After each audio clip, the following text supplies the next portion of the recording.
bienvenue sur la chaîne d'Astrovédique. Si vous vous intéressez à l'astrologie, vous savez déjà qu'elle est une science et un art qui remonte à la nuit des temps.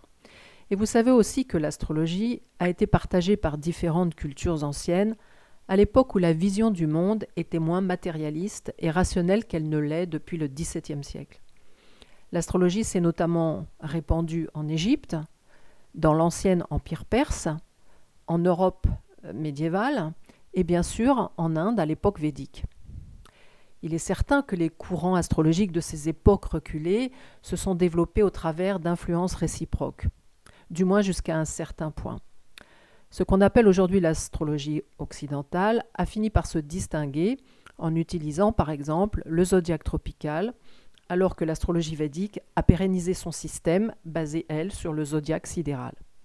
D'ailleurs, si vous voulez en apprendre davantage sur la différence entre les deux zodiaques de ces deux grands systèmes astrologiques, vous pouvez visiter mon site astrovedic.fr ou visionner ma vidéo sur ce thème sur ma chaîne YouTube. Vous retrouverez les liens sous la vidéo dans la description.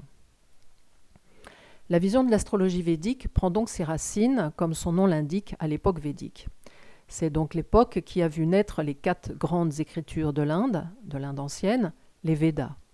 Les Védas sont des hymnes sacrés qui ont été entendus par les sages, qui étaient souvent considérés à l'époque comme des saints. Veda signifie connaissance. En fait, ce terme Veda fait référence à la connaissance de la vérité absolue, de la vérité du soi et des mystères sous-jacents de l'existence. Les Védas ont été écrits alors que l'ère du Satya Yuga, ou âge de la sagesse, certains diront l'âge d'or, touchait à sa fin et que la tradition orale allait être compromise. Cette connaissance retranscrite a donc pu traverser les âges et les Védas sont, aujourd'hui encore, reconnus comme étant l'incarnation de la sagesse divine. Parmi 6 traités annexes aux Védas qui mettent l'accent sur la compréhension et la bonne interprétation des Védas, le traité sur l'astronomie et l'astrologie s'appelle Jyotish. Jyotish signifie littéralement lumière et Dieu suprême ou Seigneur. Jyotish est donc par essence la science de la lumière divine. Elle a donc pour objectif de donner à ceux qui l'étudient les moyens d'éclairer leur perception en révélant l'impact des corps célestes sur nos vies au cours de leur ronde cosmique. Pour comprendre la vision védique, cela implique de reconnaître que toute chose dans cet univers émane d'un Dieu au sens de conscience suprême ou Parabrahman, et que cette conscience suprême réside en toute chose à des niveaux plus ou moins manifestés. Elle est totalement présente dans l'homme, et c'est ce qui fait de lui la créature la plus évoluée sur Terre. Car ce qui distingue l'humain des autres créatures, c'est son libre arbitre. Chaque être humain a la capacité d'utiliser son libre arbitre au cours de sa vie, ou je devrais plutôt dire au cours de ses multiples vies, et in fine, il peut l'utiliser pour chercher à révéler pleinement cette conscience suprême déjà présente en lui. Ce qu'il faut retenir ici, c'est que la vision védique est une vision holistique qui établit que l'un, le tout, se trouve en essence dans la multitude de choses manifestées sans en être séparé fondamentalement. Pour préciser un peu plus et toujours selon la vision védique, la conscience ou esprit est appelée Purusha. Lorsque l'esprit prend forme, on l'appelle Prakriti. C'est-à-dire lorsque Purusha prend forme, on l'appelle Prakriti. Prakriti est la forme ou l'état original ou naturel de quelque chose. En fait, c'est sa substance originale ou primaire. Chaque chose manifestée en tant que Prakriti est donc une expression de Purusha. C'est la matière exprimant l'esprit. Ce monde de matière exprimant l'esprit est formé par les 5 éléments qui, en allant du plus grossier au plus fin, sont la terre, l'eau, le feu, l'air et l'éther qui correspond à l'espace. Ces 5 éléments sont donc les composantes de base des sciences védiques. Leurs propriétés donnent les différents archétypes qui sous-tendent tous les aspects de la pensée védique. On retrouve bien sûr cette idée des 5 éléments dans les 3 sciences védiques les plus connues aujourd'hui. Ce sont l'Ayurveda, le yoga et bien sûr l'astrologie védique.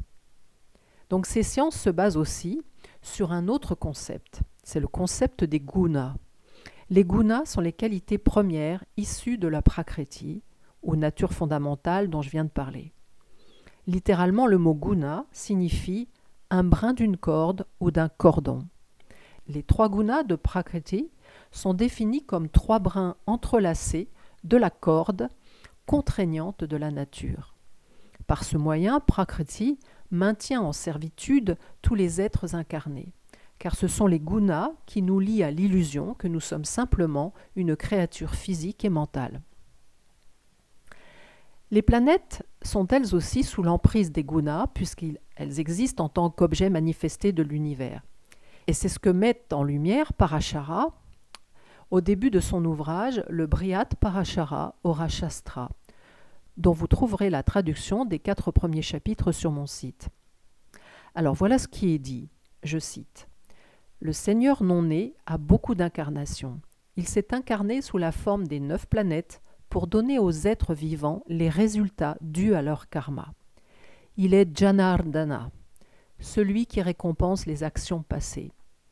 Ce qui est dit ici signifie bien que les planètes, en tant qu'incarnation de Purusha, sont soumises, comme toute chose incarnée, au guna, et que leur rôle est clairement ici de rétribuer leur karma à tous les êtres vivants selon leurs caractéristiques propres.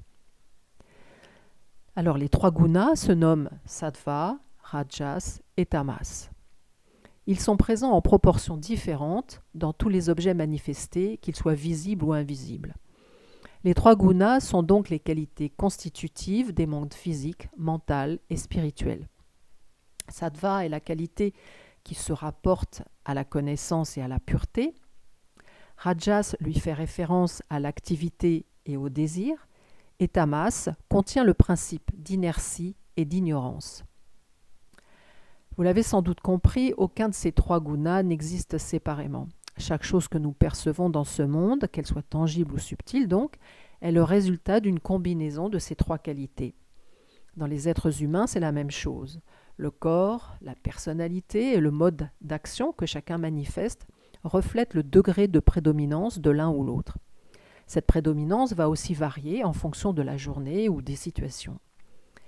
C'est ce qui permet de comprendre pourquoi en astrologie védique, chaque planète qu'on appelle en Inde Graha, en tant que corps céleste exprimant l'esprit, porte en elle la même conscience unique, mais l'exprime selon des modalités propres à sa nature manifestée, et ceci sur les plans physiques, subtils ou symboliques. Par exemple, Jupiter est sattvique, Vénus est rajasique et Saturne est tamasique. Ce concept s'applique également aux signes. Par exemple, le signe du Bélier est rajasique, la Vierge tamasique et les Poissons sont sattviques. Donc on peut dire que l'influence des planètes sur nos vies tient non seulement à leurs propriétés physiques et énergétiques, en tant que corps physique cosmique, mais aussi à leur nature consciente, intrinsèque et universelle. C'est par ce lien qui nous unit aux planètes que nous ressentons leurs influences sous forme de concepts et de symboles, de pensées et de sentiments, d'émotions et de perceptions. Tout cet ensemble, corps, mental, esprit, vit en résonance avec les planètes telles que fixées au moment de notre naissance physique en ce monde et définit ce que nous sommes dans la vie et ce que seront nos expériences et notre dharma.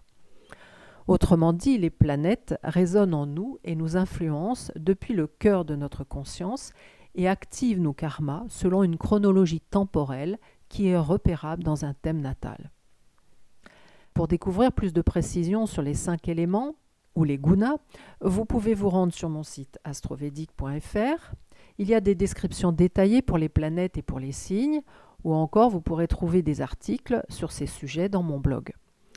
Et puis si vous voulez être informé de la sortie de ma prochaine vidéo, abonnez-vous à ma chaîne et pensez à activer la cloche.